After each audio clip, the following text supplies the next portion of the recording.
आज की इस वीडियो में आपको बताया जाएगा क्लास 6 की एक पोयम है जिसका नाम है where do all the teachers go, कि सभी टीचर्स जो हैं वे कहाँ चले जाते हैं। ये एनसीईआरटी बुक से संबंधित पोयम है। आइए हम लाइन बाय लाइन पोयम को देखने का प्रयास करते हैं और मैं इस पोयम को बहुत ही आसान भाषा में आपको बताने का प्रयास करूंगा। मुझे 100% विश्वास है कि आपको ये पोयम आ जाएगी। आइए हम लाइन बाय लाइन अर्थ देखते हैं और ये पोयम आपसे एक रिक्वेस्ट है कि पूरी देखिएगा। 10 सेकेंड 20 सेकेंड या 1 मिनट 2 मिनट देखने से पोयम आएगी नहीं, ठीक है। यदि आप पूरा देखते हैं तो आपको 100% समझ में आ जाएगी। आइए हम पोएम को लाइन बाय लाइन स्टार्ट करते हैं। इसमें दिया गया फॉर अ लिटिल चाइल्ड मतलब एक छोटे बच्चे के लिए। फॉर लिटिल चाइल्ड यानी एक छोटे बच्चे के लिए। अ टीचर इज स्पेशल, एक जो टीचर होता है उसका वो क्या होता है, बहुत ही स्पेशल होता है। यानी कह रहे हैं, इसमें पोइट बता रहे हैं कि फॉर लिटिल चाइल्ड एक छोटे बच्चे के लिए अ टीचर इज़ स्पेशल, उसका जो टीचर होता है वो उसके लिए क्या होता है, बहुत ही स्पेशल होता है, ठीक है। It is difficult for a small child to think of his her teacher as an ordinary person। कह रहा है कि it is difficult, यह बहुत कठिन होता है for a small चाइल्ड एक छोटे बच्चे के लिए टू थिंक सोचना of his or her teacher अपने टीचर के बारे में। हिज दिया है, यदि आपका टीचर जो है लड़के का, यदि जेंट्स हैं तो हिज लगा देंगे, लेडीज़ हैं तो हर लगा देंगे, इसलिए हिज हर दिया, ठीक है। Are teachers as an ordinary person, कि वह एक क्या है, ऑर्डिनरी पर्सन है, साधारण व्यक्ति हैं। अब इस पूरी लाइन को फिर एक बार समझिए। इसमें बताया जा रहा है कि फॉर अ लिटिल चाइल्ड एक छोटे बच्चे के लिए, फॉर अ लिटिल चाइल्ड एक छोटे बच्चे के लिए। अ टीचर इज स्पेशल, एक जो टीचर होता है उसका बहुत ही स्पेशल होता है। और बता रहे हैं इट इज़ डिफ़िकल्ट, यह जो है बहुत कठिन होता है। फॉर अ स्मॉल चाइल्ड एक छोटे बच्चे के लिए टू थिंक सोचना ऑफ हिज हर टीचर अपने टीचर के बारे में, क्या कि एज एन ऑर्डिनरी पर्सन, कि उसका जो टीचर है वह भी क्या एक साधारण व्यक्ति है। इस पोयम में एक जो बच्चा है वो अपने टीचर के बारे में सोचता है कि उसके जो टीचर्स होते हैं वो कहाँ चले जाते हैं और क्या क्या करते हैं। क्या वे टीचर्स हम लोगों की तरह से भी रहते हैं? क्या वे भी खाना खाते हैं? क्या वे भी मोजे पहनते हैं? क्या वे भी सोते हैं? क्या वे भी हर काम करते हैं जैसे ऑर्डिनरी मैन सिंपल आदमी करता है? तो आइए इस पोएम को लाइन बाय लाइन देखेंगे, आपको ये समझ में आ जाएगी। पहली जो लाइन इसमें जो बच्चा है वह कह रहा है कि where do all the teachers go, कि सभी बच्चे जो हैं सभी टीचर्स जो हैं वो कहाँ चले जाते हैं। Where do all the teachers go, कि सभी जो टीचर्स हैं वे कहाँ चले जाते हैं, बच्चा कह रहा है, ठीक है। व्हेन कब चले जाते हैं, व्हेन जब, इट इज़ 4 o'clock जब 4 बजता है। यानी जो बच्चा है, दोनों लाइन का अर्थ इस तरह से आप बताएंगे कि where do all the teachers go, कि सभी जो टीचर्स हैं, जो अध्यापक हैं, जो अध्यापिकाएँ हैं, वे लोग कहाँ चले जाते हैं। व्हेन इट्स 4 o'clock जब जो है 4 बज जाता है, यानी जब 4 बज जाता है तो सभी टीचर्स कहाँ चले जाते हैं, ठीक है। क्लियर हो गई लाइन। अब अगली लाइन देखिए, इसमें बच्चा बता रहा है कि do they live in houses, क्या वे जो टीचर्स हैं हमारे वे भी घरों में रहते हैं या कहीं और रहते हैं। तो सोच रहा है कि do they live in houses, क्या जो हमारे टीचर हैं वे भी घरों में रहते हैं। एंड और do they wash their socks, और क्या वे भी अपने मोजों को, सॉक्स को धोते हैं जैसे हम लोग अपने मोजे और सॉक्स को धोते हैं। क्या वे भी टीचर्स भी अपने सॉक्स को धोते हैं, वॉश करते हैं। फिर आगे पर कह रहे हैं, बच्चा कह रहा है कि डू दे वियर पैजामास, क्या वे भी पैजामा पहनते हैं। जैसे घर पे बच्चे कहते हैं कि हम लोग जैसे पहन लेते हैं, तो क्या जो घर जा कर के टीचर्स भी जो होते हैं वे भी वियर, यानी वियर मतलब होता है पहनना, ठीक है। वियर मतलब पहनना, तो डू दे वियर पैजामास, क्या वे भी पैजामा पहनते हैं। एंड और डू दे वॉच टीवी, और क्या वे भी टीवी देखते हैं जैसे हम लोग टीवी देखते हैं, जैसे एक साधारण व्यक्ति टीवी देखता है।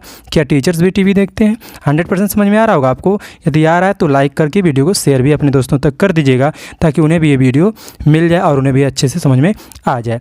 अगला देखिए, एंड और do they pick their noses, और क्या वे भी जो टीचर्स हैं क्या वे भी अपनी नोज़ को यानी जो नाक होती है उसमें उंगली डालते हैं या अपनी नाक को उठाते हैं।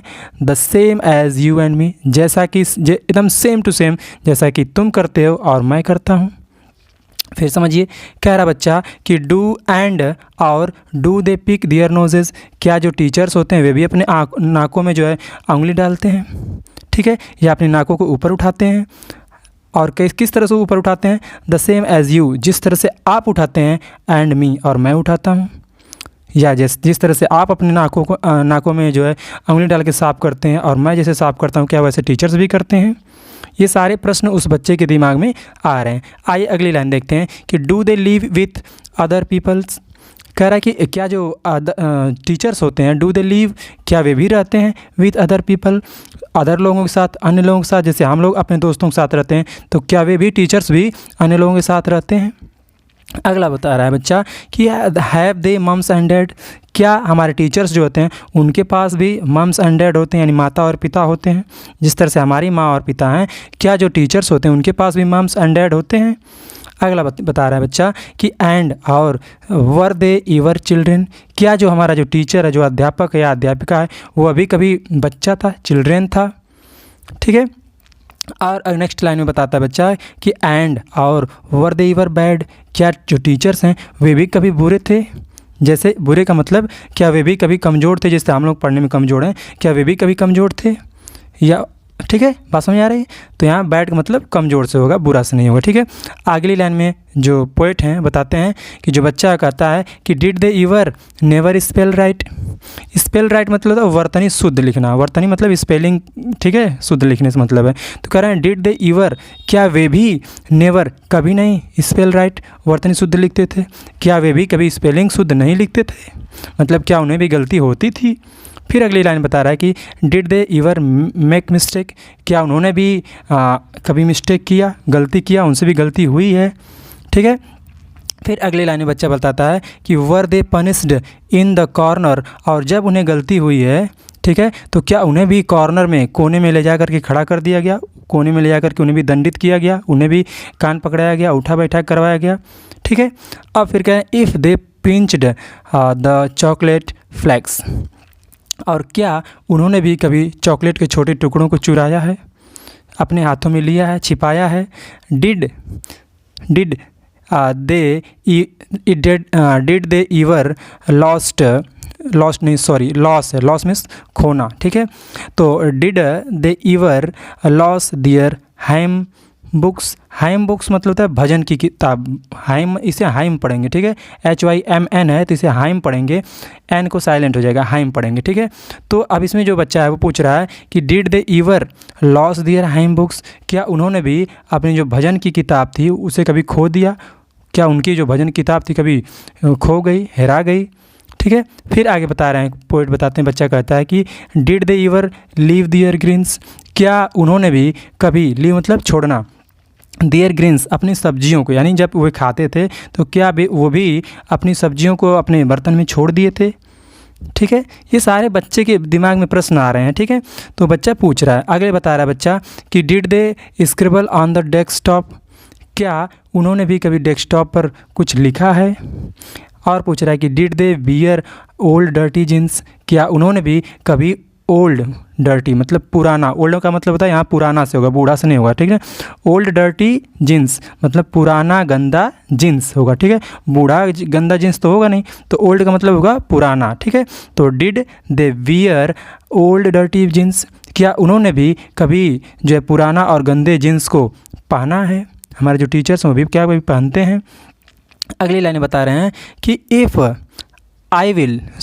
इसमें बताते हैं I will follow one back home today. अब कह रहा है जो बच्चा कि आज मैं क्या करूँगा कि एक टीचर का पीछा करूँगा और उसके घर तक जाऊँगा। ठीक है। कह रहा है I will follow one back home today. कह रहा है जो बच्चा कि आज मैं एक टीचर क्या करूँगा, फॉलो करूँगा और उसके घर तक जाऊँगा। ठीक है। देखता हूँ कि वो क्या हम लोग जैसा काम करते हैं। ठीक है। और फिर आगे बताते हैं कि I will find out what they do. और कह रहा है कि मैं प्राप्त कर लूँगा, मैं यह जान लूँगा कि क्या वे क्या करते हैं, टीचर घर जा कर के क्या करते हैं और कहाँ चले जाते हैं। अगली पंक्ति में जो बच्चा है वो कह रहा है कि देन तब I will put it in a poem. और फिर जब मैं देख लूँगा कि टीचर घर जाते हैं तो कब जाते हैं और घर जा कर के क्या क्या करते हैं, जो मैं ऊपर सोचा हूँ वो सारे चीज़ करते हैं। अगर करते हैं तो बच्चा कह रहा है कि देन तब आई विल पुट इट, तब मैं इसे रखूँगा इन अ पोयम, एक पोयम में। अर्थात मैं क्या करूँगा, एक पोयम लिख दूँगा उनके ऊपर कि हाँ टीचर ये जाते हैं घर तो ये करते हैं। ठीक है। That they can read to you. और जब मैं ऐसा एक पोयम लिख दूँगा तो दैट दे कैन रीड। और तब जो है वे क्या करेंगे, जो अध्यापक हैं वे इस पोएम को आपको पढ़ करके और आपको क्या करेंगे, सुनाएंगे। ठीक है, तो इसमें एक बच्चे के अंदर जो है दिमाग में जो जिज्ञासाएँ थी कि बच्चा सोच रहा है कि जो टीचर्स होते हैं वे भी हमारी तरह होते हैं क्या, वे भी हमारी तरह से पैजामा पहनते हैं, हमारी तरह से आँखों में नाकों में जो उंगली डालते हैं, क्या वे भी टीवी देखते हैं, क्या उनके भी मम्मी और पापा होते हैं। ये सारी बातें जो है बच्चा सोच रहा था। आई थिंक ये वीडियो आपको समझ में आ गई होगी। यदि आपको समझ में आई है तो चैनल को लाइक करके और वीडियो को लाइक करके चैनल को सब्सक्राइब कर दीजिएगा। ठीक है, आपसे मिलते हैं अगली वीडियो में, तब तक के लिए जय हिंद।